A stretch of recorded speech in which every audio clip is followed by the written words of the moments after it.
Boa noite a todos, meu nome é Mariana, eu sou psicóloga, tá dando para me ouvir bem, tá legal, então tá certo. Agradeço a presença de todos vocês aqui. Hoje tenho conhecimento, né, como psicóloga, mas estou aqui como uma frequentadora da casa, dessa doutrina maravilhosa e trazendo conhecimentos, trazendo os meus conhecimentos lá de fora, conhecimentos da ciência. Tem algum professor de filosofia aqui? Ai, que bom, porque eu vou falar de filosofia e eu sou psicóloga, então se tivesse eu já ia falar que eu tô devendo um café. Café tá caro, né? Antes, café tava barato, a gente podia falar café michuruca, mas agora café tá caro. Então eu poderia oferecer um café para esse professor de filosofia para já me desculpar antecipadamente. Como não tem, então tá tudo bem, vocês não vão me criticar, vocês sabem tanto de filosofia quanto eu. Até que alguém levanta e fala, eu tenho pós em filosofia. Não tem, que bom. Ai, que ótimo. Brincadeiras à parte, eu vim aqui hoje para falar um pouquinho, a gente está no Setembro Amarelo, e essas campanhas, elas são todas muito importantes, mas são campanhas em que a gente tem que procurar se orientar para levar para o resto do ano, né? Não pode ficar só naquele mês, não pode ser só naquele momento. Então, vou tentar falar um pouquinho da campanha. No ano passado eu já vim, não sei se alguém já estava também na palestra, né? Eu falei um pouquinho, ano passado eu foquei mais em dados, de onde essa palestra surgiu, tudo, e esse ano eu queria fazer uma abordagem diferente e depois vou explicar o porquê disso também, né? A campanha do Setembro Amarelo, ela é uma campanha que visa a conscientização sobre o tema do suicídio, que é um tema muito sério, uma questão muito grave, que acontece em todas as classes sociais, em todas as raças, em todos os países. É claro que em situações de vulnerabilidade social, isso tem até uma tendência maior pelas próprias dificuldades de poder acontecer. Mas é um tema muito importante e muitas vezes as pessoas não falam sobre esse tema. Procura-se evitar falar sobre isso. E é preciso falar, mas com responsabilidade, focando na prevenção e na nossa saúde. A saúde é um bem extremamente precioso e precisa ser cuidado, né? Foi criada em 2003 pela Organização Mundial da Saúde, a OMS, né, instituído o dia 10 de setembro como Dia Mundial da Prevenção ao Suicídio. Então acontece nesse mês de setembro o evento. Em 2015 começou no Brasil, ou seja, 10 anos, uma campanha muito nova, se a gente for pensar, extremamente recente, né, aqui no Brasil, em parceria entre o CVV, o Conselho Federal de Medicina e a Associação Brasileira de Psiquiatria. Essa é uma campanha que ela tem crescido muito e ela tem sido bastante debatida também, porque o bom da ciência é isso, a ciência ela lança a mão aí de algumas questões e a gente vai repensando em maneiras de melhorar aquilo que a gente já tem, seja uma medicação, seja uma terapia, seja algo que está sendo feito e que precisa ser melhorado, alcançado. E os objetivos da campanha é a prevenção para que não aconteça. Então os números têm sido estudados e tem análises de prós e contras do evento. Que isso fez muito de eu pensar como eu ia abordar. Por quê? É muito importante a gente cuidar da nossa saúde mental, é muito importante que a gente entenda que às vezes dilemas individuais, dilemas coletivos são colocados como uma responsabilidade, como uma culpabilização. Inclusive fiz uma palestra esse ano sobre a culpa, né? Como a gente precisa trabalhar o auto-perdão. Na verdade fiz sobre o auto-perdão. É quase que às vezes a gente entra como um sinônimo aqui entre as duas coisas. Por quê? Porque muitas vezes existem problemas que são coletivos, a pessoa ela não está bem e ela de repente acha que aquilo é culpa dela, é só ela, tudo que está acontecendo é ela que tem o problema, é ela que está com alguma coisa errada e isso pode levar a um suicídio, por exemplo. E isso gera muito sofrimento. Então, as pessoas que elas têm as ideações suicidas muitas vezes, elas se encontram vivendo dilemas, vivendo dificuldades, numa situação de sofrimento muito grande. Porque ninguém quer desistir de viver. A gente quer viver, só que a gente quer viver bem. E muitas vezes a gente acha que o que a gente está sentindo, o problema que está acontecendo somos nós, e não tem como se desfazer, e não tem como mudar a perspectiva. Então, a gente precisa agir sempre com muito carinho, com muita empatia, orientar e principalmente, não é porque a gente está aqui num templo religioso, aqui a gente está reunidos dentro de um centro espírita, que a gente não vai falar da importância da medicina, da ciência, da psicologia, da psicoterapia, desses tratamentos maravilhosos que a gente tem à disposição. Então, quando a gente estuda, por exemplo, dentro do espiritismo, a gente entende que os transtornos psíquicos, eles têm questões genéticas, eles têm questões muitas vezes espirituais também, a gente sabe disso. Mas uma coisa não vai impedir da gente fazer a outra também. Não é porque você vem no centro espírita, no atendimento fraterno, que você não pode ir no médico fazer o tratamento também. Ninguém vai ser medicado à toa, ninguém vai para consulta à toa, ninguém vai para psicoterapia à toa. Bons profissionais vão poder chegar e falar para você, não, Mariana, você não precisa de um remédio. Você precisa desse encaminhamento. Eu, por exemplo, estou tomando ferro na veia porque eu estou com o ferro baixíssimo, gente. Isso dá um cansaço. Dá um negócio que você fala, nossa, acho que eu sou muito preguiçosa, né? Não que eu não seja um pouquinho, tá? Não deixa minha mãe falar pra vocês o quanto depois, tá? Eu não vou falar quem ela é, nem que ela tá aqui. Então, acontece, mas não nesse nível. Então, às vezes, pequenas questões de saúde, que parecem pequenas, podem influenciar globalmente a nossa saúde. A gente precisa se cuidar, precisa usar da medicina e de tudo que ela tem a oferecer. E de todas, né, as ciências aí que cuidam da nossa saúde. Então, atitudes de julgamento, falta de empatia, zombaria, cinismo, não validação do sentimento, né? Porque às vezes alguém vem e conta uma coisa pra você e você pega uma réguinha e fala assim, acho que a dor da Vanilde não tá grande o suficiente, tadinha. Não é igual a do Juvenal. Acho que você tá reclamando à toa, né, amiga? Sai dessa. Não fica nervosa, não. Vai tudo passar. Fala, não vou te ajudar a resolver, mas vai passar. Ora bastante que passa, tá? Não precisa fazer nada não, só orar. Negligência. Às vezes a gente vê que a coisa está acontecendo e finge que não está acontecendo, ignorar os sentimentos, ignorar que tem alguma coisa errada, porque às vezes a gente fica com medo, às vezes não é por mal. Não é assim, alguém está tendo alguma coisa dentro da nossa casa e a gente não está falando porque a gente odeia a pessoa, a gente ama a pessoa. Mas às vezes a gente tem dificuldade de como abordar, como eu chego, como eu converso. Mas é preciso ficar atento. E tem gente que vai falar assim, nossa, você tá reclamando? Pega, vai carpir um lote. Tem um lote do lado de casa que tá cheio de mato. Você carpir, sua depressão passa. Se fosse fácil assim, eu conheço muita gente com depressão que carpia lote 24 horas. Estava tudo, como diz um amigo nosso mineiro, não é braço de academia não, é braço de roça, quadrado de roça, né? Eu já estava com o braço quadrado de roça com os meus estresses e ansiedades, né? Então, é muito importante a gente ter uma atitude diferente, ter entendimento que tudo isso causa prejuízo, que não existe uma régua para a gente medir o tamanho da dor. Dor é dor, sofrimento é sofrimento. A gente precisa acolher, orientar, entender que sim, algumas pessoas são mais intensas do que outras, alguns vão demonstrar esse desespero de um jeito, outras de uma maneira mais comedida. Talvez o comedido você falaria, eu acho que é mais legal assim. Mas dor é dor, cada um de nós é de um jeito, nós somos diferentes.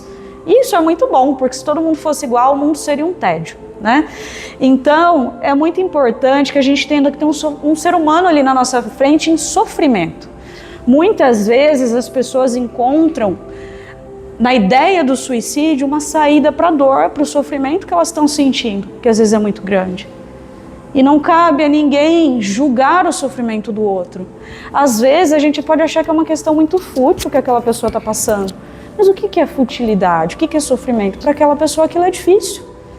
Não é julgando que a gente vai ajudar ninguém, né? Pelo contrário, orientando, acolhendo, auxiliando, fortalecendo para às vezes entender algumas coisas, está difícil por conta da dor de entender. Então entender isso, que essa pessoa precisa de orientação, ela vai ser acolhida, vai poder fazer o seu tratamento e vai poder, com certeza, ficar bem. Então, sobre a campanha, né, o que acontece? Muitas vezes, a campanha do Setembro Amarelo tem tido discussões no meio acadêmico, no sentido de trazer se ela é um gatilho. Porque para algumas pessoas, vocês veem em todo lugar, aquele símbolo do lacinho amarelo e tal, para algumas pessoas que sofrem ou que têm ideações suicidas, às vezes pode ser, dependendo de como é falado sobre a campanha para elas, do que elas veem, pode ser um gatilho ao invés de uma coisa que ajude.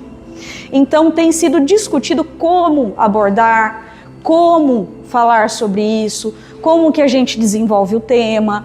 Então tem tido, né, alguns psicólogos até falando, olha, eu não vou mais falar, não é que não vamos falar sobre suicídio, vai continuar sendo falado sobre suicídio, mas não vamos chamar de Setembro Amarelo, não vamos fazer na campanha, vamos evitar gatilhos, porque tem coisas que às vezes são gatilhos para as pessoas, uma coisinha que de repente, sabe quando você vê uma coisa, você lembra de algo que aconteceu lá atrás? Um cheiro que lembra uma pessoa, um gosto que lembra a comida da avó. Então a gente às vezes tem esses gatilhos. Para alguns, essa campanha é um gatilho. Então, principalmente para a mídia, eu acho que o Setembro Amarelo foi muito bom.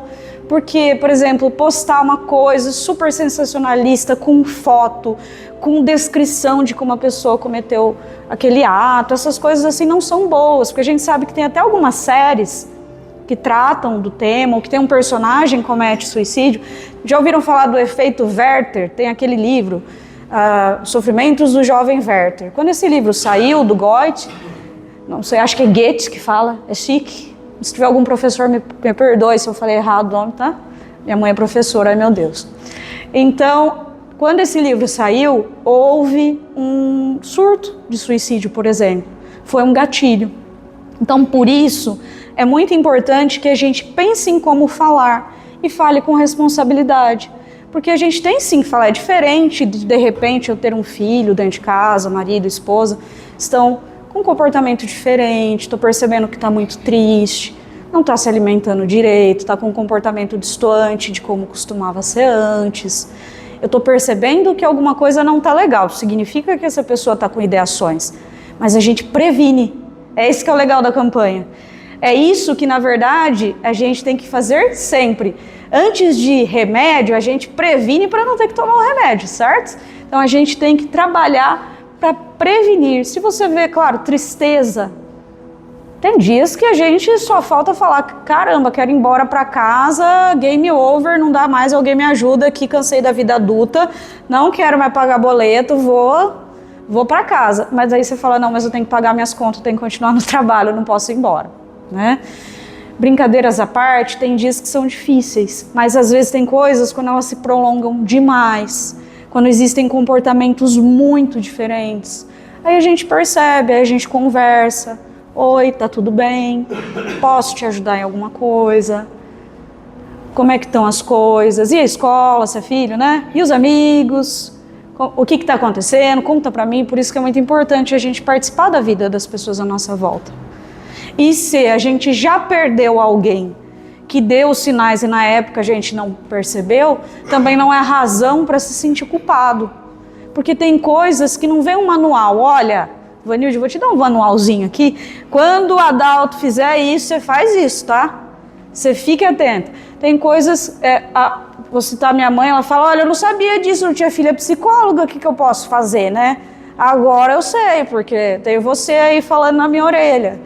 Hoje, que bom, né? Com ciência, com tecnologia, com celular, a gente tem muito mais perto de nós possibilidades de instrumentalizar o conhecimento, né? Ele está democratizado, ele está mais perto de todos nós e a gente tem que usar muito conhecimento, ter ele junto de nós e entender que existem muitos sofrimentos e que a gente pode ir se ajudando para que isso seja superado, né? E uma coisa muito importante também é saber que se alguém te verbalizar essas ideações, que você tem sempre que ser empático, como eu falei, não zombar, não minimizar os sentimentos. Às vezes as pessoas pagam para ver, né, vamos colocar entre aspas, isso aí não vai fazer isso não, isso aí é frescura, tá usando isso. A gente nunca pode ter certeza se a pessoa realmente não vai fazer uma coisa que ela está falando. Na dúvida, se está numa situação de emergência, aciona os órgãos competentes, aciona SAMU, polícia, na casa da pessoa, onde ela falar que ela está, né? Você manda. Não é um caso tão grave, a pessoa, eu só percebo, Mariana, que ela realmente está muito depressiva, está muito mal.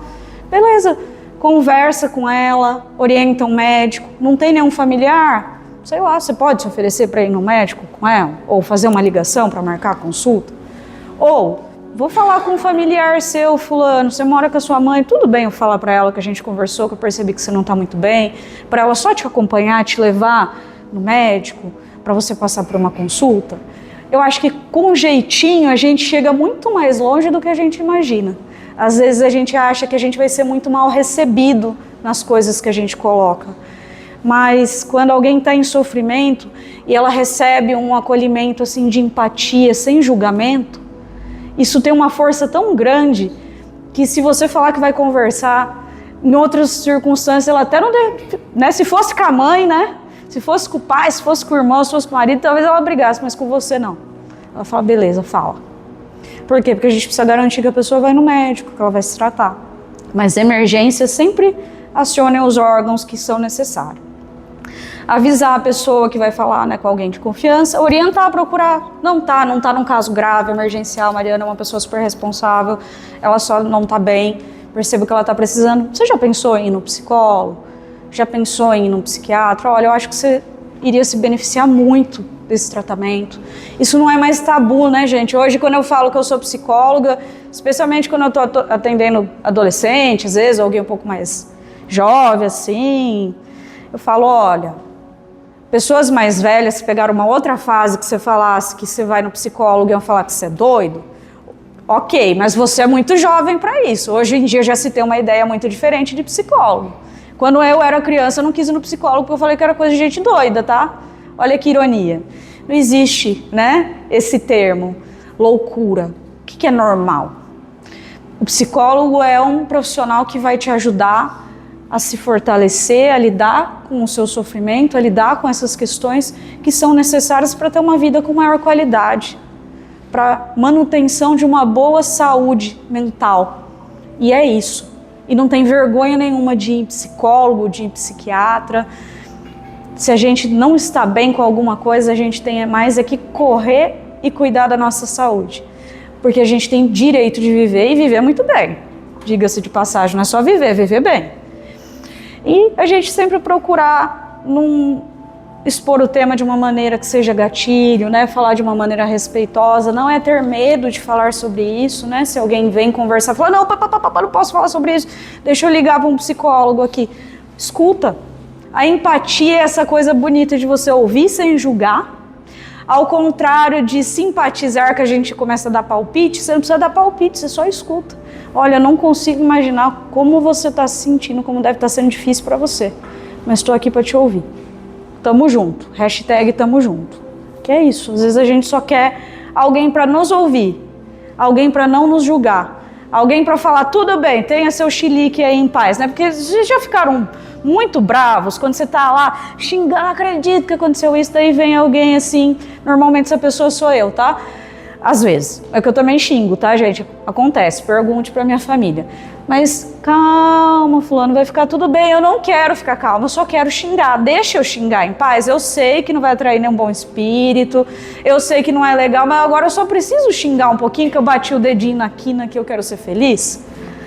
Uma dica de leitura ótima para alguém que fala, nossa, Mariana, queria mais ideias, né, sobre como conversar com alguém que sofre com ideações suicidas, é esse cara aqui que é o Thiago Zortea, acho que não tá dando para ver totalmente o nome dele, mas ele é um psicólogo referência na área, tá lá, eu não sei se ele já tá no pós-doc, doutorado, o que ele tá fazendo lá na Inglaterra, em Oxford, mas é um cara super bacana, super confiável, esse texto dele é ótimo. Ele tem ótimos textos, ele é um especialista no tema do suicídio, é uma pessoa da absoluta confiança e da área científica, da análise do comportamento principalmente. Super indico, quer ter mais ideias, leia, você pode ter certeza que vai ter mais instrumentos para você. Joga lá no Google, como ajudar alguém que sofre de ideações suicidas. É lá no site do Comporte-se, é Thiago Zortea. Esse nome é bem diferente, é fácil de gravar. Para esse ano, o que eu pensei, né? Eu pensei, poxa, eu vou falar todos os dados de novo, vou falar da campanha, vou falar de tudo que o pessoal já sabe, eu vou sair de lá, vão falar, Mariana, obrigada, foi a sua última palestra no Ceareiros, foi um prazer conhecer você, mas acho que não, vamos procurar uma outra pessoa. A Isildinha tá concordando isso mesmo, Mariana, ia falar para você parar mesmo. Mas eu falei, vamos fazer uma coisa diferente. Eu gosto muito do professor Clóvis de Barros Filho, não sei se vocês o conhecem, se não o conhecem, indico, acho ele uma pessoa fantástica. E ele tem um livro que chama A Vida que Vale a Pena Ser Vivida. E ele fazia ainda faz palestras, né? Essa em específico eu acredito que pode ser contratada também. E esse livro veio de várias palestras que ele fez. E eu pensei o seguinte, considerando que para muitos é um gatilho, né? Dependendo do que a gente fala, eu pensei, o que eu quero para essa palestra? Eu quero deixar uma mensagem, uma reflexão. Queria que a gente refletisse sobre a vida. Tem dias que a vida é muito boa, ela é quase aquele primeiro dia de férias, que você desliga o despertador de noite e fala, nossa, amanhã eu não tenho que acordar cedo. Se eu quiser, eu tomo café no almoço. Eu almoço na janta. Eu sou feliz a hora que eu quiser, exceto se tiver filho, né? Filho pequeno daí não dá, né? Aí não, aí você toma café da manhã na madrugada. Mas a vida é assim, faz parte, vale a pena, vale a pena, vale a pena.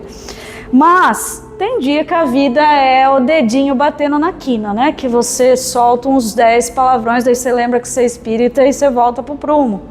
A vida tem disso. Ela é um direito nosso.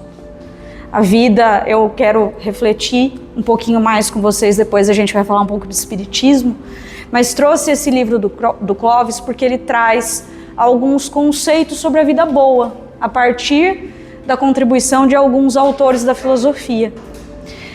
E a gente não quer qualquer vida, a gente quer uma vida boa. E às vezes, por alguma razão, a gente não está bem, e o desistir é desistir porque está sofrido, porque está difícil. Por isso é muito importante a gente refletir sobre como a gente tem vivido. Será que a vida que eu estou levando está fazendo bem para a minha saúde mental? Será que a vida que eu estou vivendo está fazendo bem para quem eu sou, para o que eu estou fazendo, a minha proposta, os meus valores, o que eu acredito, né? E daí eu pensei, né? Eu até peguei esse termo, essa maravilha, que na música do Gonzaguinho, que é o que é, todo mundo conhece essa música maravilhosa, né? Ele chama de maravilha, ele tem até uma música nesse CD que chama Maravilha. E ele diz, né, que somos nós que fazemos a vida, como der ou puder ou quiser. Tem dia que a gente faz o que a gente quer, tem dia que a gente faz o que a gente pode, tem dia que a gente faz o que dá. E tá tudo bem, é você em todos os dias. Mas tem dia que é mais difícil que outros. E ele coloca mais, né? Sempre desejada, por mais que seja errada. Às vezes a vida é que nem aquele familiar, vamos usar um termo assim bem chulo, tranqueira. Todo mundo tem um familiar que é meio complicadinho, que você pode falar mal, mas ninguém mais pode. Então a vida da gente é assim. Eu posso falar mal dela, mas ninguém mais pode. Ela pode estar errada, mas ela é minha e eu tenho direito sobre ela. E eu gosto muito dela do jeito que ela é. Ou não, né? Tem dia que a gente, que nem eu falei, dias e dias. Ninguém quer a morte, só saúde e sorte. A gente quer isso, no fim das contas é isso. Não é que a gente não quer viver. Não é que a gente não quer a vida que a gente tem. A gente só quer, às vezes, que certas dificuldades fiquem mais fáceis. É muito difícil, eu já tive a experiência de, tomando uma medicação para o estômago e para alergia, era uma fórmula que o médico me passou, eu comecei a sentir angústia. Vocês já sentiram angústia? Mas angústia que não passa? Gente do céu, eu tava num dia bom, tava assistindo uma série que eu esperei pra caramba pra sair, falei, ué, mas que tá rolando aqui? Aí é um dia, é 2, é 3, é 10, aí você vai no médico em desespero. Vocês acreditam que era um remédio? Remédio pro estômago de alergia, não posso tomar? Porque aí eu fico desse jeito. Aí eu fiz o teste, né? Psicólogo, tudo meio complicadinho, né?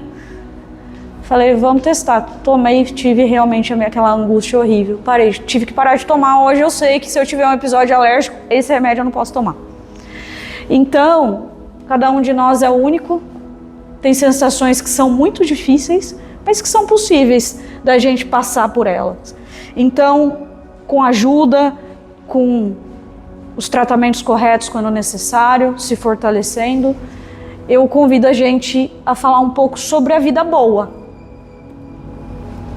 Primeira coisa, não sou coach, não vim vender um curso para vocês, Prometo, tá? Prometo que ninguém vai precisar passar no cartão 27 vezes de R$900 para pagar o curso, que vai ensinar como dar curso, tá? Não é isso, tá? Porque não existe fórmula para a vida. Inclusive, esse livro ele não é muito ortodoxo. Eu não vou indicar para qualquer um, porque se você olha esse livro, os próprios autores, do Clóvis e do Arthur Meucci, eles dizem, se você veio pegar esse livro para ter uma fórmula da vida boa, 10 passos para a vida boa, fecha o livro, compra outro, que esse não vai resolver seu problema, porque não tem fórmula. Infelizmente, eu digo que felizmente, porque se tivesse uma fórmula, vamos dizer, né, que a Aracy conheceu o Juvenal incrível, maravilhoso, namoraram, não deu certo, infelizmente. Juvenal ficou com a Julinha tem uma gastura no fundo da alma toda vez que ela vê a toalha molhada em cima da cama. Quando ela vê aquele homem saindo para caminhar com uma pochete amarela, verde e limão, falsificada da Track and Field, ela fala, meu Deus do céu, por que, Senhor? E quando ele chegar ainda vou ter que brigar com ele duplamente, porque ele saiu com essa pochete, com a mãe dele que deu, e eu falei que eu não queria, que eu não ia comprar isso, vou ter que queimar esse negócio uma hora e ainda vou brigar por causa da toalha. Enquanto a Aracy, que não ficou com o Juvenal, ela pensa, meu Deus, que coisa mais linda esse homem, ele postou a foto no Instagram, olha essa pochete. Gente do céu, isso é o que há num homem. Eu não tenho um homem para brigar que deixou a toalha, meu marido não deixa a toalha em cima da cama, vocês acreditam? Eu adoro brigar, adoro xingar, eu não posso. Brincadeiras à parte, a vida não tem fórmula, porque o que é bom para um às vezes é horrível para outro. Eu particularmente não gosto de pochete também, não sei se alguém gosta, me desculpa, pelo menos não compre verde e limão, tá? Amarelo limão, sei lá, um negócio bem berrante assim, não compre, né? Compra uma preta discretinha, né? A mulher vai ficar mais feliz, o marido vai ficar mais feliz com você. Às vezes o que é bom para mim não é bom para vocês. Eu, por exemplo, tenho alguns gostos, vou mostrar depois um gosto meu para vocês, tá? Aí vocês me julgam à vontade, vai fazer parte da palestra. Então tem gente que olha e fala assim, tem familiar meu que eu não vou dizer quem é, mas está aqui na palestra, que fala, pelo amor de Deus, como você tem paciência de fazer isso? Eu gosto. Gostos. Então quando a gente fala, vamos começar aí por essa figura ilustre, que inclusive está no Evangelho segundo o Espiritismo, que é Sócrates. Quando a gente fala de Sócrates, ele fala de que a vida boa é uma vida virtuosa, vivida, né, com os nossos valores, as nossas virtudes, guiada pela razão, por o autoexame. Podemos chamar aqui também de autoconhecimento. A gente olhar para dentro de si, a gente fazer aquilo que Santo Agostinho diz, né, olhar para dentro de si, a gente terminar o dia pensando naquilo que a gente fez e quem a gente é, como é que está seguindo aí, como é que está indo esse rolê, chamado vida. E a busca pelo conhecimento, que também é algo que a nossa doutrina coloca. Quanto é importante a gente buscar conhecimento. Para o Sócrates, uma vida boa não é sobre a riqueza material. E é claro que aqui eu estou falando, não vamos fantasiar e romantizar, por exemplo, não ter o que comer. Estou falando do supérfluo mesmo, quando a gente espera ser feliz só com coisas. Porque é importante, sim, ter mínimos de dignidade, comida, casa, ter um lugar para nós, isso tudo é extremamente importante e é direito, né? Mas muitas vezes a gente espera do material uma felicidade que é só no cultivo de qualidades interiores e na nossa alma que a gente encontra, né?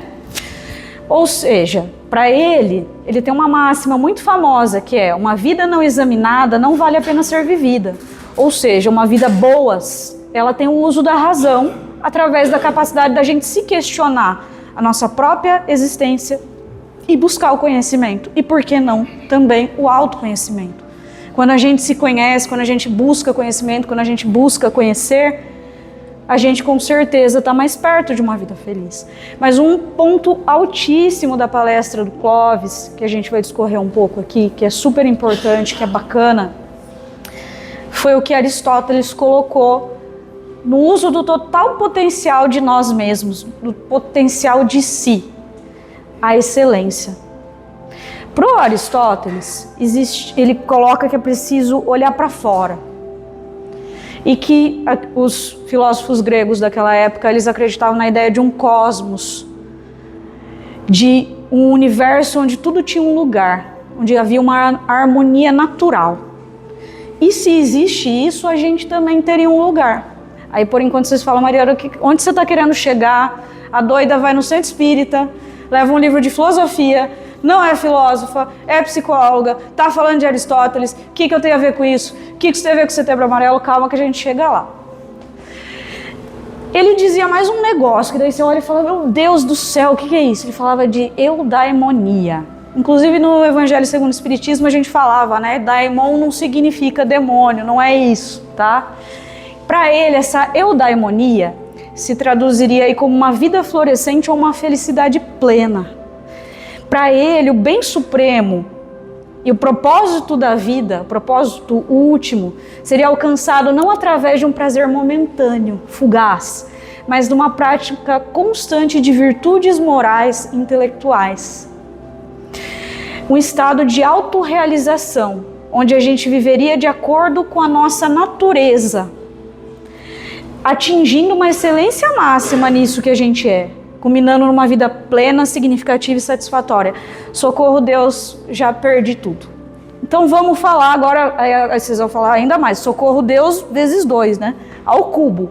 Vamos falar de Ulisses, de Homero. Vocês já ouviram falar da Odisseia? Eu nunca li a Odisseia, confesso. O Clóvis talvez não ia querer nem conversar comigo depois que eu contasse que eu não li a Odisseia. Eu falei, como assim, né? Você gosta de mim e não leu a Odisseia, você não gosta de mim de verdade. Brincadeiras à parte, Ulisses era um rei de Ítaca, casado com Penélope, tinha acabado de ter um filho, um rei amado, querido. Foi chamado, infelizmente. Hoje, graças a Deus, quando acontece uma traição, no máximo a pessoa vai lá no casos de família. Lá na Grécia não tinha casos de família. Cristina não estava encarnada naquele lugar, não pôde fazer um caso de família. Helena trai Menelau, Menelau faz todo mundo ir para a guerra, né? Infelizmente, olha o que um caso de família, já agradeceu por viver na época do caso de família, hoje olha que maravilha. Hoje tem terapia de casal, né? Tem Instagram, você coloca no Instagram, olha, me traiu, acabou. A gente faz um cancelamento na internet, está resolvido. Mas naquela época, hoje tem guerra, mas acho que por isso não, né? Enfim, brincadeiras à parte, Menelau convoca todos a irem para a guerra, Ulisses não queria ir para a guerra, teve que ir para a guerra. 10 anos de guerra de Troia. Foi Ulisses que fez e teve a ideia do cavalo de Troia. Venceram a guerra. Porém, Ulisses teve a infelicidade de cegar um ciclope, que por acaso só tem um olho. Então cegou o único que tinha, filho do rei dos mares, Poseidon. Poseidon, como vingança, falou, beleza, você não vai voltar para casa. Você precisa ir pelo mar. Não vai rolar. Não vou deixar. #chateado com você. Beleza. Ulisses acaba na ilha de Calipso. Calipso, assim, para as mulheres, hoje em dia está muito na moda Pedro Pascal, Alexandre Nero, sabe? Pensa naquele cara bonitão, gatíssimo. A gente finge que é o marido ou a esposa, mas pode pensar no ator e na atriz. Brincadeira, tá, gente? Brincadeira, se quiser colocar o marido e a esposa, tenho certeza que tem várias Calipsos aqui também, não tem problema. Brincadeiras à parte, Calipso pode ser a Juliana Paz, pode ser a Isis Valverde, pode ser quem vocês quiserem, mas era uma deusa belíssima, tá? É só para ilustrar, era uma deusa belíssima. Qualquer homem adoraria estar com aquela deusa. Ulisses ia para a praia chorar todos os dias, porque ele queria voltar para casa. Queria voltar para sua esposa Penélope, para o seu filho, para o seu reinado, para o seu povo que ele amava e pelo qual ele era amado também. Zeus decide livrar esse homem desse sofrimento, mas Calipso não, ela gostava do Ulisses, ela falou, não, ó, te ofereço vida imortal. Você vai viver para sempre. E não vai só viver para sempre, também vai ser jovem para sempre. Vai estar do mesmo jeito, não vai mudar uma fibra, não vai ficar com cabelo branco.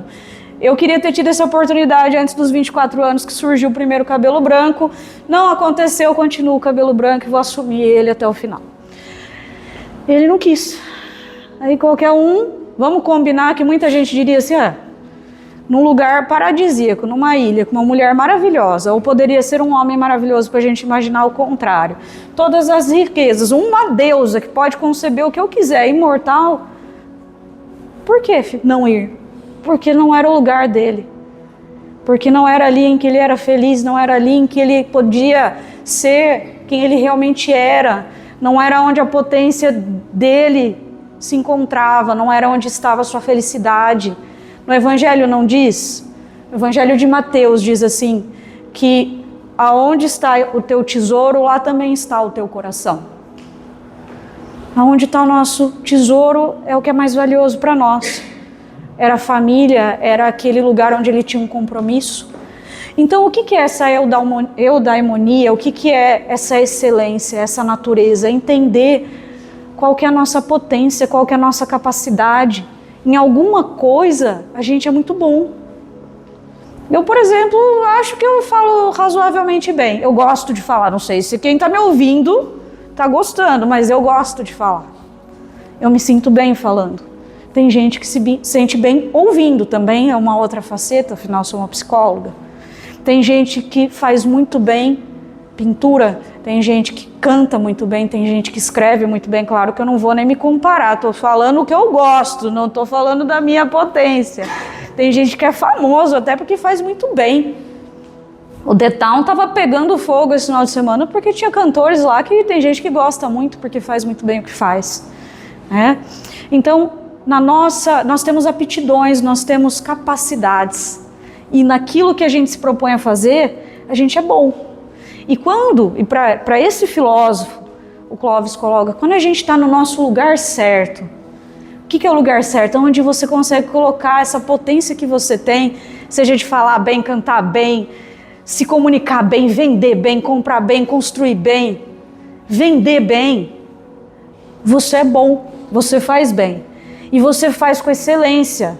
E você faz jus à sua natureza, e você é muito mais feliz por isso. Tem dias que eu fico pensando, meu Deus, já deu horário de ir embora? Posso ir? Não vejo a hora de chegar na minha casa, tomar um banho, comer, assistir o Netflix, fazer qualquer coisa menos estar aqui. E tem dias que eu falo, obrigada a Deus pela oportunidade de mais um dia estar fazendo aquilo que eu gosto. Graças a Deus esses dias são a maior parte, porque ser feliz só depois do happy hour é muito complicado. Vive assim, portanto, uma vida boa, ou seja, uma vida que vale por ela mesma. O que é uma vida que vale por ela mesma? O Clóvis até coloca, né, que ele estava fazendo uns ideogramas japoneses, eu não lembro exatamente o que é, e uma pessoa perguntava para ele, mas por que você está fazendo isso? Você vai para o Japão? Ele falou, não. Você está estudando para fazer alguma coisa? Não. Mas você está fazendo isso por quê? Porque eu gosto. A vida, às vezes, ela vale por aquilo que está acontecendo ali naquele momento. Às vezes você estuda todos os anos do ensino médio, fundamental e tudo para a faculdade, só é feliz depois da faculdade. Ou você pode curtir o momento que você tem ali. Eu gostava da aula de matemática, não muito, mas as de história eu gostava bastante. A gente pode ser feliz no momento presente, naquilo que está acontecendo, vale por aquilo que já é, que já está se desenvolvendo ali, eu só ser feliz depois de não sei o que lá, quando acontecer não sei o que, e vamos desenvolver isso um pouco melhor. Ou seja, não é ser feliz amanhã, é ser feliz hoje. Claro que não é tão simples às vezes, você vai me dizer, mas Mariana, eu não acho que seja dessa forma, mas ué. Às vezes você está com a sua família, tá com seu filho, tá com, sei lá, pensa aí numa amiga ou num amigo que hora que você encontra, faz 30 anos que vocês se conhecem, mas parece que foi ontem que vocês se viram. A vida não vale a pena? Tem muita coisa que vale a pena. Tem muita coisa boa, mas a gente tem que ser feliz no hoje. Não só quando a gente encontrar o amigo, não só quando tiver a formatura, não só quando tiver acontecendo, não sei, quando vier o mundo de regeneração, eu vou ser feliz. Quem que vai construir o mundo de regeneração? Não somos nós? É ser feliz no agora, no momento presente. E aí eu queria trazer uma discussão um pouco maior sobre isso. Aí eu estou trazendo um filósofo muito bacana chamado Byung-Chul Han. Ele é coreano, desenvolve hoje na Alemanha, numa universidade grande lá, o trabalho dele. Tem alguns livros, esse é de pós-pandemia, acho que 2023, 2024, ele tem um livro muito famoso chamado Sociedade do Cansaço. Muito interessante, muito bom, em que ele faz uma crítica à sociedade neoliberal. Não tem nenhuma questão ideológica de lados políticos.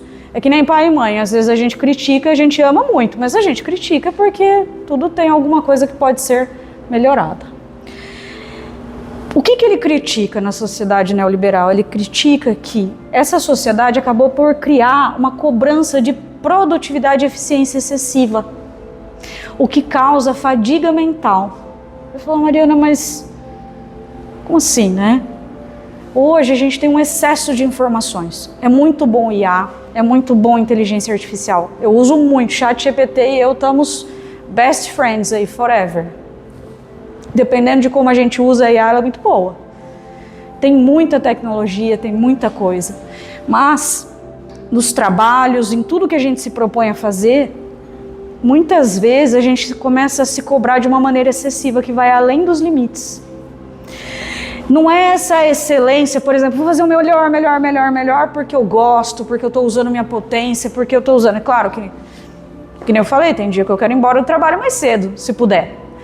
Mas, no mais, a gente faz aquilo que a gente se propõe e faz bem. No caso de uma cobrança excessiva, parece que a gente não faz porque a gente gosta, pelo que vale a pena. A gente faz pela competição, pela performance, tem que ser cada vez melhor, tem que produzir, tem que fazer, tem que entregar, se torna quase automático. E a gente nisso se esgota. E isso acontece principalmente no âmbito profissional. Hoje a gente tem muitos profissionais com síndrome de burnout, que é a síndrome do esgotamento profissional, né, que tem sido muito estudada, linhas diferentes colocam diferentes perspectivas de por que isso ocorre, mas é uma coisa que acontece, porque às vezes a gente chega no limite. Então a gente se cobra para estar em atividade. Isso vai para a vida, porque daí já não é só no trabalho. Tá em casa, quem aqui não precisa levantar a mão, tá? Quem aqui é a pessoa, se você não tiver uma pessoa assim, provavelmente essa pessoa é você, que não para um minuto, que não sossega um minuto. Eu tenho que fazer isso, eu tenho que fazer aquilo, eu tenho que fazer isso, eu tenho que fazer aquilo, eu não posso parar. Eu, particularmente, muitas vezes me vi assim, eu não posso parar. Eu tenho que produzir, aí eu terminei isso, o que eu vou fazer agora? Eu tenho que fazer isso, e não para, não pode parar. E esse autor, ele coloca uma coisa interessante, porque Michel Foucault, que era psicólogo também, mas principalmente filósofo, ele colocava que os corpos eram controlados. Pro Han, não. O corpo não precisa, ninguém precisa controlar o corpo de ninguém precisa explorar ninguém, você já se explora sozinho. É uma autoexploração, porque quando você coloca, tem que produzir, tem que fazer, não precisa ninguém nem cobrar você, o chefe, se ele sair da sala e fechar a porta, se ele for embora viajar uma semana, às vezes você nem percebe. Porque você está muito ocupado fazendo, produzindo. Aí a pessoa, você tem um filho de 15 anos em casa e fala, graças a Deus que eu não levei ele nessa palestra, porque ele já não quer fazer nada em casa. Se essa maluca falar para ele essas coisas, daí que ele não faz mais nada, não lava uma louça, não faz mais nada mesmo. Mas daí você fala assim, meu Deus, estou depressivo, não estava antes dessa palestra, mas até agora eu fiquei cansado e depressivo, quero ir embora. Muito obrigada, baixa, sobe os créditos que eu quero ir embora. Mas o Han também tem um outro livro muito interessante, muito bacana, porque afinal se a gente aponta um problema, a gente tem que falar qual que é a solução desse problema, ué. A gente tem que resolver. Ele tem um livro que chama Vita Contemplativa, ou sobre a inatividade. Acho que é o De Masi, não vou lembrar o primeiro nome do De Masi, também tem um livro muito famoso chamado O Ócio Criativo. Acho que vocês já ouviram falar desse, que é um pouquinho mais antigo. Nesse livro, ele fala sobre como a gente perdeu a capacidade de não fazer nada. Ele fala sobre a importância do ócio, dessa inatividade. E é justamente nisso, nessa inatividade, nesse ócio, que mora a nossa capacidade de criatividade, capacidade de reflexão. Aquele momento que você está, pelo amor de Deus, peraí, deixa eu parar, vou fazer um café aqui e vou parar um minuto, e de repente aquilo que você não estava conseguindo pensar vem na sua cabeça. Porque você parou um minuto, respirou um minuto, se deu um minuto. E isso é muito importante. Não é fácil porque, ao contrário do que dizem, nós não temos as mesmas 24 horas no dia. Tem pessoas que trabalham em jornadas muito exaustivas, Hoje, graças a Deus, a escravidão não é mais uma realidade, mas já foi. Tem pessoas em trabalhos análogos à escravidão. Então, assim, não é fácil, mas é possível. A maioria de nós pode encontrar um tempo para fazer nada, entre aspas, para parar. A gente tem o direito e deve parar, olhar ao redor, sentir as coisas, refletir, viver os momentos sem essa pressão do relógio, do tempo é dinheiro, eu tô perdendo tempo. Eu tô perdendo tempo, isso aqui é inútil, você tá fazendo isso aí é inútil, isso aí não serve para nada, por que você tá fazendo isso? Você tá vendo isso aí para quê? Você tá lendo isso aí para quê? A leitura no Brasil, eu vi recentemente, que a leitura por prazer no Brasil diminuiu. Por quê? Porque a gente até na hora de ler, quem gosta de ler, eu acho que eu vou ler isso aqui que vai me ajudar no trabalho, vou ler isso aqui que vai me ajudar na faculdade, vou ler isso aqui depois que vai me ajudar a desenvolver não sei o que melhor. E a leitura por prazer? Às vezes a gente só quer, quando a gente é adolescente, às vezes a gente se permite, criança. Aí eu peguei esse livro que eu gostei da capa. Aí eu gostei do coelhinho. Aí eu acho que deve ser legal, quero descobrir o que vai acontecer. E de repente a gente não faz mais isso. Hoje em dia a gente tem Bob Goods, que é aqueles desenhinhos. Aí o povo fala, pelo amor de Deus, né? Adulto desenhando, pintando, o que é isso? O que a pessoa está fazendo de mal para alguém, gente? Deixa a pessoa desenhar, deixa a pessoa ser feliz. Se ela gosta de fazer essa atividade, principalmente atividades, hoje a ciência coloca, atividades que nos lembram das épocas de criança, de adolescente, quando a gente liga. Lembra do gatilho? Tem o gatilho ruim, mas tem o gatilho bom. Tem aquela coisa, né? Vou usar o termo gatilho para isso também. De repente você faz uma coisa que era muito prazerosa na sua infância. Uma coisa que era muito legal. De repente, quando você faz isso hoje, ainda te traz conforto, ainda te traz prazer. É um fazer nada, é uma inatividade. Por quê? Porque não tem utilidade nenhuma. A não ser que você vá para uma competição, não sei se existe já no Instagram, de melhor pintura de Bob Goods. Deve existir, deve ter até um prêmio, deve ser dinheiro, mas eu não conheço. Então, a gente às vezes tem que fazer coisas que sejam, no fim das contas, satisfação pessoal. Se a satisfação pessoal virar dinheiro também, tudo bem, não é pecado. Você não vai, né, não vai trair sua essência se por acaso você faz um crochê lindíssimo porque você gosta e você vender ele, certo? Tudo bem. Dá para alinhar às vezes as coisas, mas se não der, se for só por satisfação, tá tudo bem também. E é aí que mora a nossa capacidade, é essa permissão da inatividade, de satisfação pessoal, que promove saúde e vai ajudar a gente a reverter esse esgotamento que a sociedade muitas vezes nos coloca. E isso é muito bacana. E agora, cenas fortes. Não, ainda não é as cenas fortes, mas eu vou passar ela primeiro e depois eu vou voltar na reflexão. Primeiro eu uso. Isso aí é o meu novo vício, quebra-cabeça. A Natália já riu porque ela sabe que eu contei pra ela. Eu comprei o primeiro quebra-cabeça, esse é o terceiro, tá? Mas um eu ganhei. O único malefício que traz é pra minha conta corrente. Mas não é tão caro, graças a Deus, não é Labubu, não é tão caro, né? Dizem que se o Labubu é muito caro. O primeiro eu comprei fingindo que era pra questões neuronais e tal, porque daí eu posso prevenir um Alzheimer, vai montando, melhora a memória, minha memória tá ruim. Se fosse uma coisa que eu não gostasse, eu tinha parado no primeiro, mas eu montei o primeiro, eu enquadrei, lindo, ganhei o segundo, aí o terceiro eu comprei esse aqui, a Escola de Atenas, não dá pra ver muito bem, eu gosto muito de filosofia, eu comprei a Escola de Atenas. Gente, eu adoro, se deixar eu passo uma hora lá, daí você fala, é útil pra mim no sentido de satisfação pessoal, eu adoro. Eu não gosto muito quando chega, eu tenho que separar 2.000 peças, isso aqui tem 2.000 peças, gente. A hora que vai fluindo, gente, eu adoro. Eu passo uma hora lá, o Matheus fala, cadê a Mariana? Sumiu a Mariana, tá lá mexendo no quebra-cabeça. A gente precisa se permitir isso, porque daí vem isso aqui. Eu tava num dia muito atribulado, cansada, esgotada, e tem horas que a gente precisa de um alento e abrir.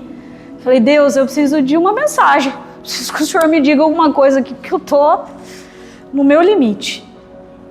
E daí abriu exatamente nessa passagem que eu queria falar com vocês do Novo Testamento, em que Jesus diz assim, né? Jesus visita Marta e Maria. Ao prosseguirem a jornada, ele entrou em certa aldeia, e certa mulher de nome Marta o hospedou. Ela tinha uma irmã chamada Maria, que estava sentada aos pés do Senhor e ouvia sua palavra. Marta distraía-se em torno de muito serviço. A gente é Marta, muito mais Marta do que a gente gostaria às vezes.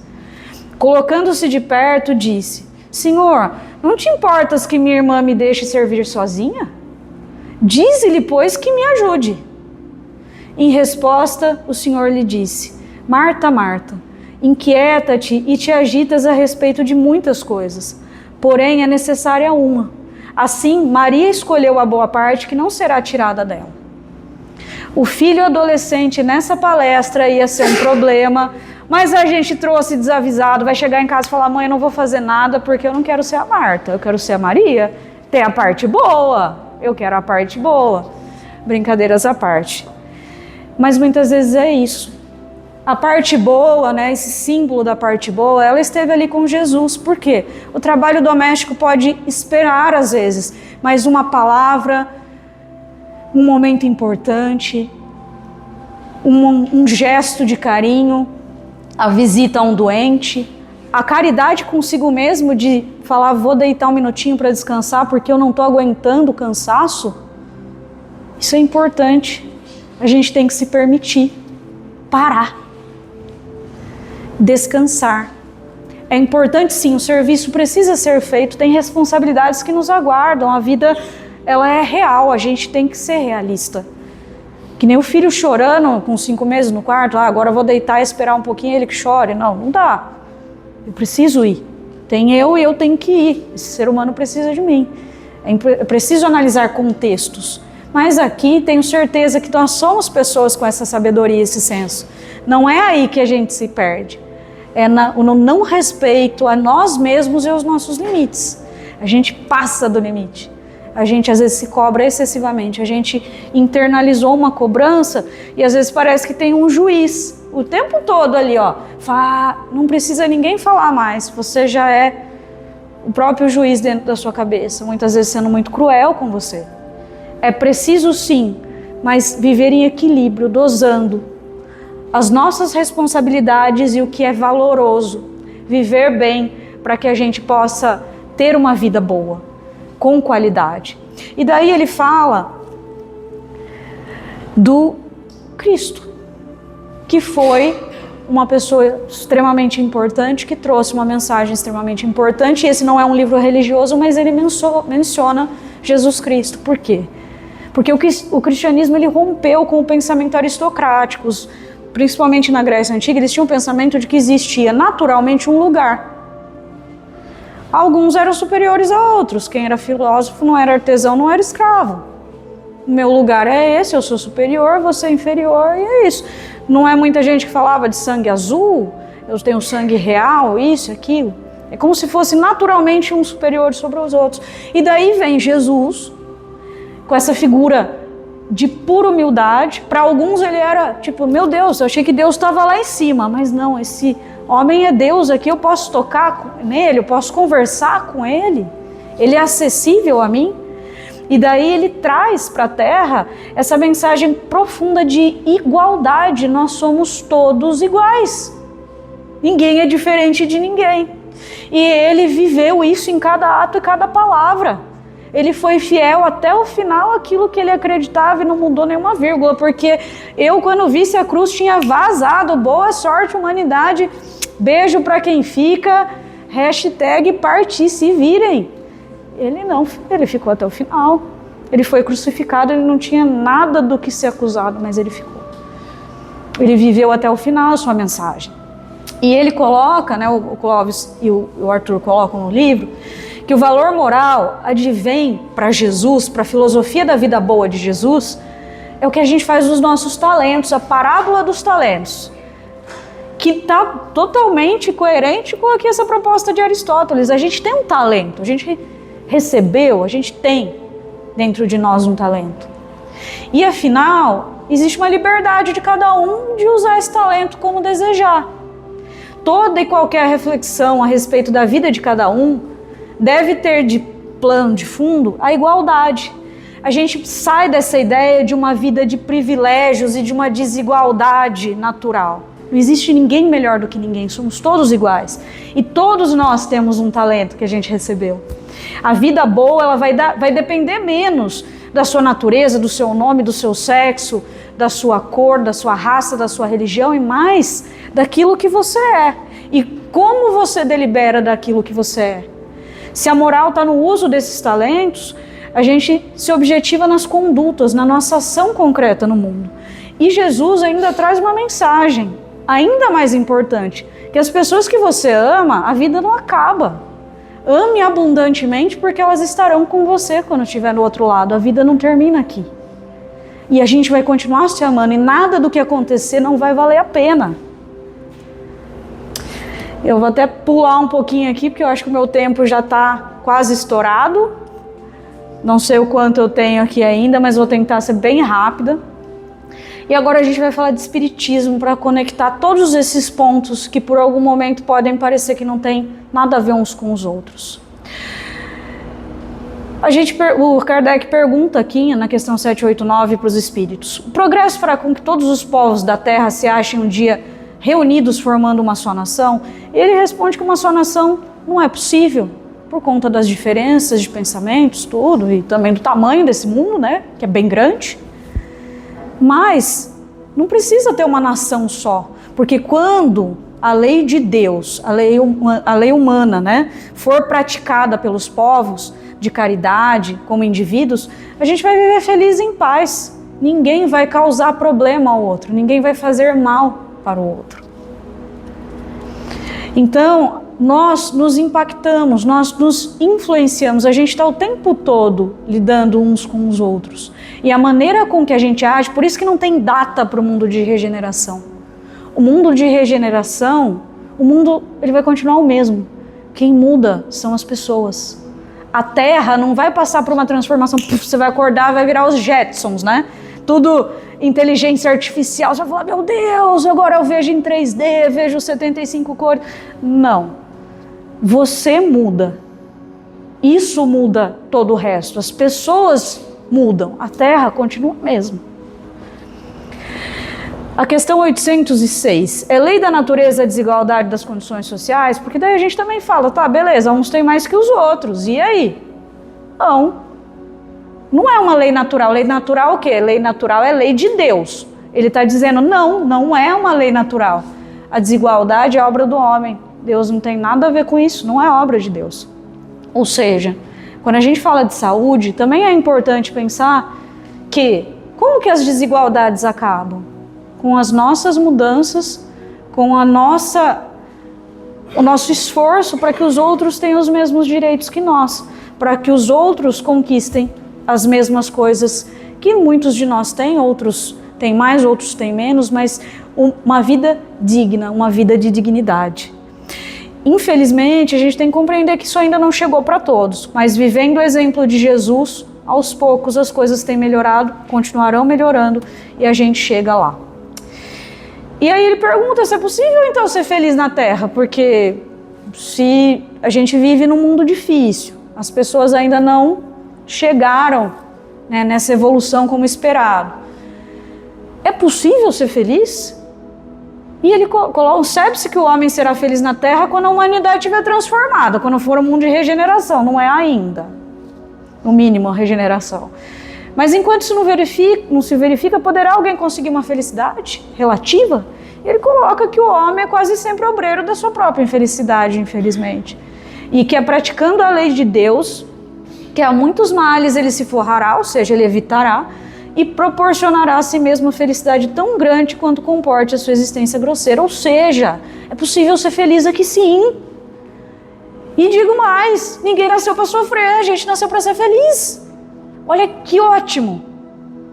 A gente não nasceu para sofrer, porque tem espírita que só muda o inferno por umbral.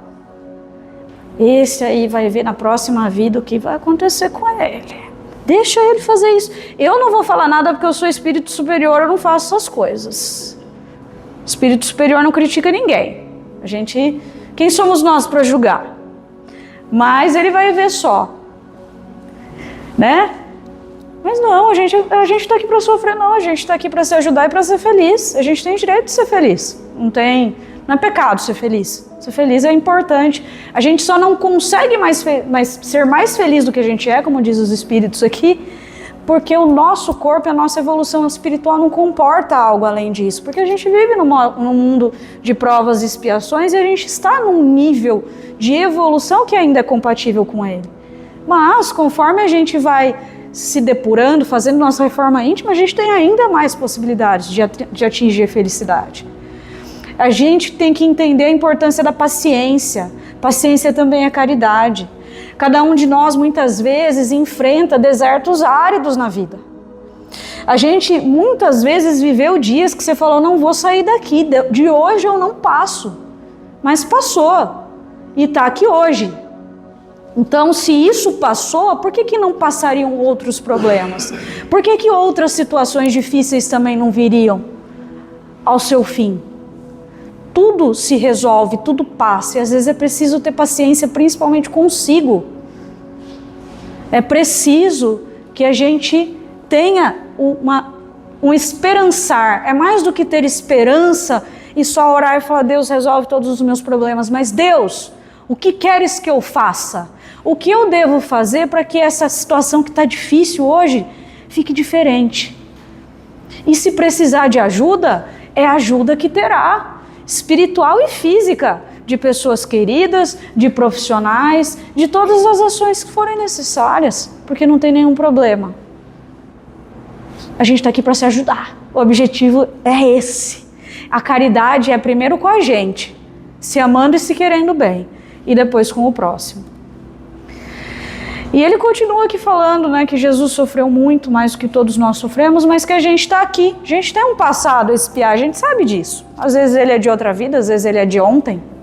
As ações ruins, às vezes elas trazem consequências, mas isso não quer dizer que a gente está aqui para sofrer. A gente está aqui para se fortalecer. E o socorro, ele nunca falta. E a última coisa que eu queria colocar para vocês é essa pergunta, que ela é muito importante, e nós vamos fechar a nossa reflexão. No estado errante, Kardec pergunta para os espíritos, antes da nova existência corpórea, o espírito tem consciência e previsão do que vai acontecer durante a vida? E ele coloca, ele mesmo escolhe o gênero das provas que deseja sofrer. Nisso consiste o seu livre-arbítrio. Aí você diz assim, então beleza, Mariana, então você disse tudo isso para você dizer que eu estou sofrendo hoje, eu escolhi, a culpa é minha. Estou aqui porque eu quero, estou sofrendo porque eu quero, a responsabilidade é minha, eu sou uma péssima pessoa, eu estou vivendo errado. Não, eu estou te dizendo que antes de viver, o que a gente entende é que tem um planejamento. Ao contrário de mim, que muitas vezes não planejo, vou lá e faço mais ou menos, que nem meus treinos na academia. Os benfeitores planejaram com você essa encarnação atual. Houve um planejamento, muitas vezes de profissão, de família, com certeza, a gente sabe, está cansado de saber disso. Teve um planejamento. Isso significa que, nossa, Mariana, mas eu não estou cumprindo, não estou fazendo, eu não estou sendo boa. Não, o que eu estou dizendo é que vocês investem no que não vai dar certo? Às vezes acontece da gente gastar, como diz o ditado de vó, vela com defunto ruim. Acontece, às vezes a pessoa deu uma pompa, né? Que nem um senhor que eu vi lá no Paraná que seduziu várias senhoras e foi até pra cadeia, você vai ver a cara do senhor e você fala, meu Deus, essas senhoras não estavam bem. Porque ele não me convenceria, eu acho. Mas quem somos nós para julgar? O espírito não julga ninguém, ele é bonzinho, não fala nada para ninguém. Mas vamos voltar pro prumo. Vocês apostam, investem em que vocês acham que vai falhar, que vai dar errado? Não. Significa que essa sua atual existência, que às vezes você tem vontade de desistir, fala, tô fazendo tudo errado, sou uma péssima pessoa, não vale a pena. Cara, lá do outro lado teve um investimento em você e tem, e sempre terá e haverá essa certeza de que você veio aqui para dar certo.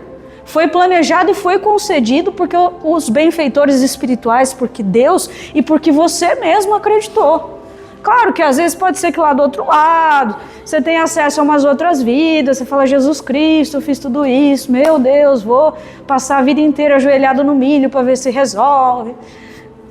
Sofrer é inútil. Amor de trabalho resolve problemas.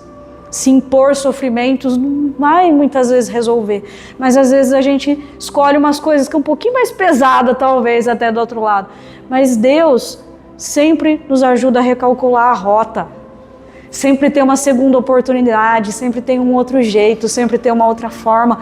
Os benfeitores estão o tempo todo tentando te auxiliar, Essa sua vida vale muito a pena. Você tem um potencial que mais ninguém tem.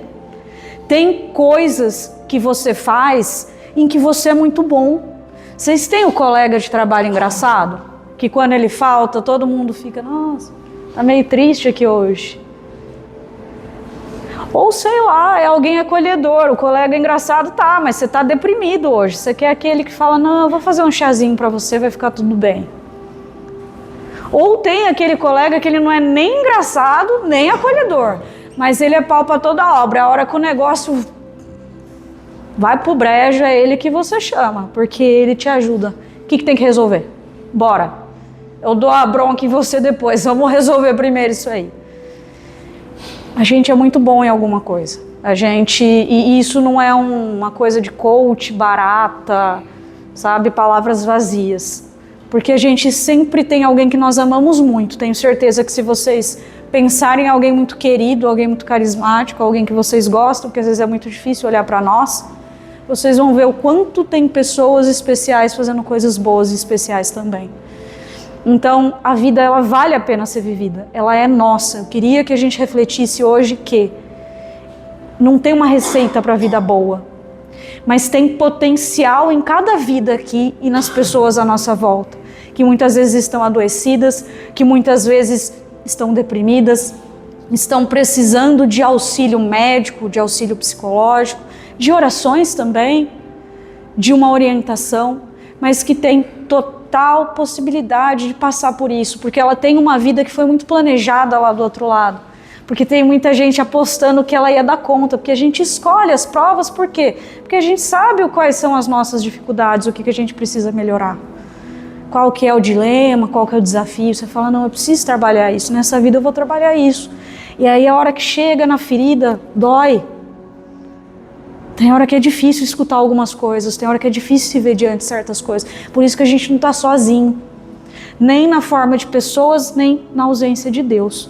E eu tinha um texto preparado aqui, mas muito longo. Só vou fechar com esta frase que o Clóvis soltou num podcast, que eu assisti recentemente dele, que eu achei muito bacana, que ilustra isso. Porque às vezes você pode me dizer, Mariana, isso aí é inútil. Ou a vida tem que ser trabalhar, trabalhar, trabalhar, trabalhar. Tá, ele falou que o próximo livro dele vai chamar Happy Hour na segunda-feira, porque não dá para querer ter uma vida feliz, querendo ser feliz só depois das 5, 6 horas da tarde na sexta-feira, que você não tá mais nessa droga desse trabalho, chega em casa, não olha pro filho, só falta chutar o cachorro, não quer falar com a esposa, a conta não fecha. A gente precisa ser feliz durante. E o Clóvis disse assim, todo mundo tem direito de ser feliz durante. Por quê? Porque durante, enquanto está acontecendo no aqui, no agora, o presente, que é o único tempo que a gente tem, porque o futuro ainda não aconteceu e o passado está lá atrás, não tem que se sentir culpado por ele, mas falar, opa, peraí, o que eu posso fazer diferente? É durante que a vida se encontra. A vida não se encontra nem antes e nem depois. A vida, ela está no durante. E se a felicidade é um atributo da vida, e ela só pode ser um atributo do durante. Então tenha um durante feliz. Não é muito melhor tentar já ser feliz hoje? Mariana, não estou no trabalho que eu gostaria. Às vezes não dá para você ir pedir demissão amanhã, mas será que dá para pensar em algum sonho, alguma possibilidade, alguma coisa que você queria muito e que ainda dá para fazer? Porque não tem desculpa de eu estou muito velho para isso? Não tem. Trabalhei com uma senhora assistente social que se formou com mais de 60 anos e trabalhou até aposentar. Infelizmente, por várias razões, ela teve que trabalhar pouco, mas trabalhou e foi muito feliz porque ela estava realizando, era uma excelente profissional que estava realizando aquilo que ela queria e sonhava há muitos anos e não pôde fazer antes. Mariana, talvez é o meu relacionamento. Dá para repensar? Dá para trabalhar nesse relacionamento? Dá para fazer diferente? Será que eu preciso me afastar de uma pessoa que não está me fazendo bem, seja num relacionamento, seja um amigo, seja um familiar? A gente precisa refletir, porque a vida é nossa e a gente tem direito de viver ela. E às vezes a gente quer desistir por conta de tantas vozes, de tanta cobrança, de tanta autocobrança, e de falar, eu não sou merecedora, não dá, não tem como melhorar. Sempre tem como melhorar, sempre tem como fazer diferença, com esforço próprio, sim, mas às vezes a gente está tão adoecido que a gente não consegue sozinho, Aí entra a ciência para nos ajudar. Às vezes um bom remédio tira você lá do fundo do poço, que eu já vi isso e acontece, e você fica muito bem. Às vezes é uma mudança ali que os incomodados que se mudam. É importante entender que a dor faz parte da vida, a gente é incompleta, a incompletude humana é uma realidade. Mas se tudo fosse só felicidade 24 horas, a felicidade seria um saco, tudo seria meio tedioso, né? Se tudo fosse igual, se tudo fosse do mesmo jeito. Mas é possível ter uma felicidade real, consolidada com esse mundo real, diante daquilo que a gente pode fazer. Longe de idealizações que às vezes a gente gostaria muito que uma coisa fosse daquele jeito. E às vezes não dá para ser, mas dá para ser de outra. E não significa que não seja bom quando a gente é quem a gente é, do jeito que a gente é. Onde a gente está, a gente é e ninguém mais é igual. Na vida de alguém você é extremamente importante. Então a sua vida vale a pena ser vivida. Mas acima de tudo, não é só pelo outro, é por você. Porque essa é a sua melhor versão. Daí você fala, meu Deus, como que era anterior? Jesus Cristo do céu, não quero nem saber da última existência, porque se essa é a melhor, a última era terrível.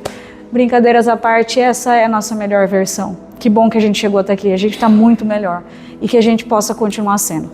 Desculpa, gente, eu estourei aqui o meu tempo, era o que eu tinha para passar para vocês. É um livro bastante extenso no sentido de conteúdo, por conta de filosofia, de ser um tema, a vida ela não se esgota.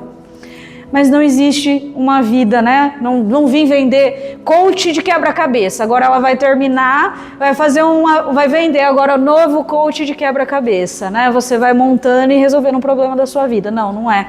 Não sou coach, eu juro para vocês. Então era o que eu tinha para passar. Que a gente saia daqui com a certeza de que nossa vida vale muito a pena. E que a gente tem algo aí de muito importante para fazer. Nós estamos todos juntos e conectados. E isso é muito especial, que a gente possa viver o presente, viver ele sentindo o gosto dele, sabe? Sair do piloto automático. A gente escova o dente no piloto automático porque faz parte, mas às vezes a gente ama o filho no piloto automático, a gente brinca com o neto no piloto automático, a gente trabalha no piloto automático e a vida vai passando. E ela merece ser vivida com qualidade, com profundidade, com propósito, sentido, significado. Né? É nossa construção. O que a gente vai chegar, né, do outro lado, o que nós vamos encontrar? Nós mesmos, o que a gente construiu hoje de nós mesmos. A vida no mundo espiritual não é diferente da daqui. Nós continuaremos sendo os mesmos. Então, vamos construir quem a gente quer ser depois, agora, já, durante. E é isso. Muito obrigada, agradeço a oportunidade de estar aqui. Muito obrigada.